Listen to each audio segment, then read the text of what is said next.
Nama saya Fitra Tuaziza dengan NIM 15371000121. Nah, teman-teman sekalian, perkenankan saya untuk menjelaskan mengenai apa sih fungsi penerapan atau pengimplementasian metode diskusi dalam proses belajar mengajar era COVID-19. Nah, teman-teman sekalian pasti merasakan begitu besar dampak dari pandemi COVID-19. Segala aspek di dunia mengalami proses perubahan akibat pandemi COVID-19, terutama pada aspek pendidikan.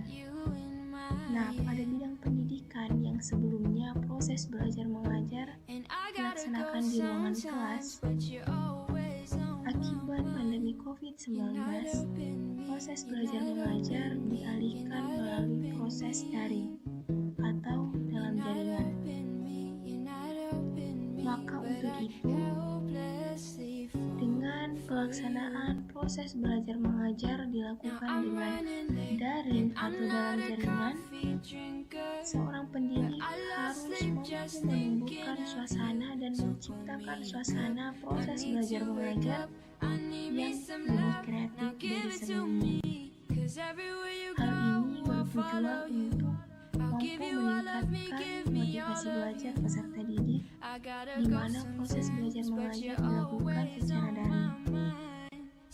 Begitu banyak dampak dari pandemi COVID-19, sehingga melalui kajian yang saya lakukan dengan pengimplementasian metode diskusi tentu dapat menumbuhkan proses belajar mengajar daring yang lebih efektif, efisien, aktif, sehingga dapat menumbuhkan motivasi belajar peserta didik walaupun proses belajar mengajar tersebut dilakukan secara daring.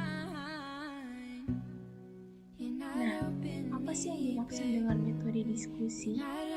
Apa sih yang dimaksud dengan pelaksanaan proses belajar mengajar dengan metode diskusi?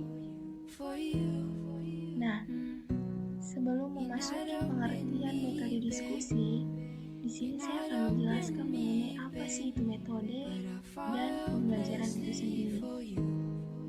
Metode secara etimologi berasal dari kata metode yang berarti cara, langkah, atau prosedur. Nah, metode secara terminologi merupakan suatu cara, langkah, ataupun prosedur yang digunakan untuk mencapai suatu tujuan tertentu. Sedangkan pembelajaran merupakan suatu bentuk interaksi antara pendidik, peserta didik, serta sumber belajar pada suatu lingkungan pendidikan. Nah, selanjutnya kita memasuki mengenai metode diskusi. Diskusi merupakan salah satu bentuk interaksi yang terjadi antara beberapa orang. Nah, melalui diskusi tersebut, maka akan terjalin proses stimulus dan respon. Stimulus merupakan salah satu bentuk rangsangan yang diberikan, dan respon merupakan hasil dari proses penangkapan suatu stimulus. Sehingga melalui diskusi, seseorang mampu menciptakan komunikasi yang aktif. Nah, metode diskusi merupakan salah satu metode pembelajaran yang menekankan pada pembahasan suatu konsep, isu, ataupun masalah-masalah dalam kelompok tertentu. Dan dengan metode diskusi, maka peserta didik itu dapat melakukan proses komunikasi, mendiskusikan dasar-dasar alasan, dan mampu mengutarakan apa isi kepalanya sehingga mampu mencari jalan keluar sebaik-baiknya melalui proses diskusi dalam proses belajar mengajar. Nah, selanjutnya mengenai apa sih kelebihan dari proses atau melakukan proses belajar mengajar dengan metode diskusi? Adapun kelebihan dari metode diskusi, yang pertama, mampu memberikan ruang bagi peserta untuk saling bertukar pengalaman dan bertukar pikiran. Selanjutnya, memberikan kesempatan bagi peserta untuk berpartisipasi secara aktif. Ketiga, mengembangkan sikap kerjasama. Keempat, dapat mengembangkan rasa percaya diri dalam menemukan ide-ide, pengalaman maupun konsep yang baru. Dan yang terakhir, mampu memberikan kesempatan bagi peserta didik untuk mendapatkan pengetahuan yang lebih luas, membuka cakrawala untuk berpikir, dan menumbuhkan kemampuan berpikir kritis untuk mencari jalan keluar, sehingga dapat mencari jalan keluar dan menyelesaikan suatu permasalahan atau topik yang dibahas pada proses diskusi pada saat pelaksanaan proses belajar mengajar. Selanjutnya mengenai kekurangan. Setiap metode pasti memiliki kekurangan ataupun kelebihan.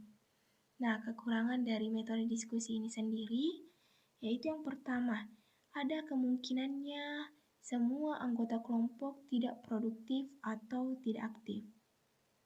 Kemudian yang kedua, dapat menimbulkan frustasi apabila anggota kelompok lain tidak melihat secara nyata hasil yang dilakukan.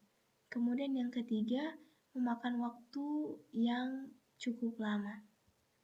Nah, selanjutnya, pada saat proses menerapkan metode diskusi, yang tentunya pada saat proses pelaksanaan pembelajaran di era pandemi COVID-19, di mana proses belajar mengajar dilakukan secara daring atau dalam jaringan. Sehingga peserta didik pada saat pelaksanaan metode diskusi mesti melakukan atau menggunakan media pembelajaran.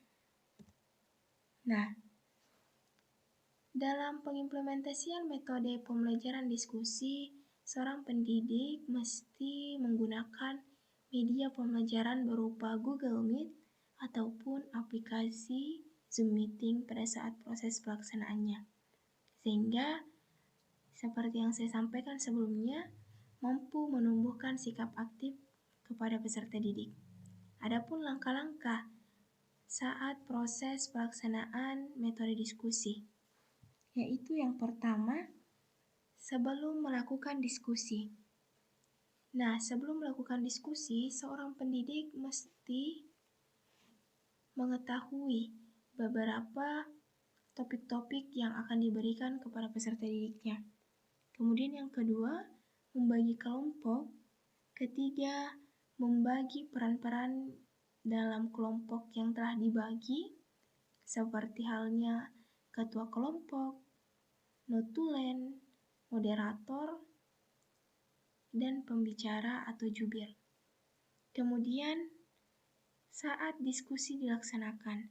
Nah, pada saat diskusi dilaksanakan, tentu sebab pelaksanaan belajar mengajar dilakukan dengan daring, maka anggota kelompok sebaiknya menciptakan atau membuat media pembelajaran berupa PowerPoint untuk ditampilkan pada saat proses diskusi berlangsung.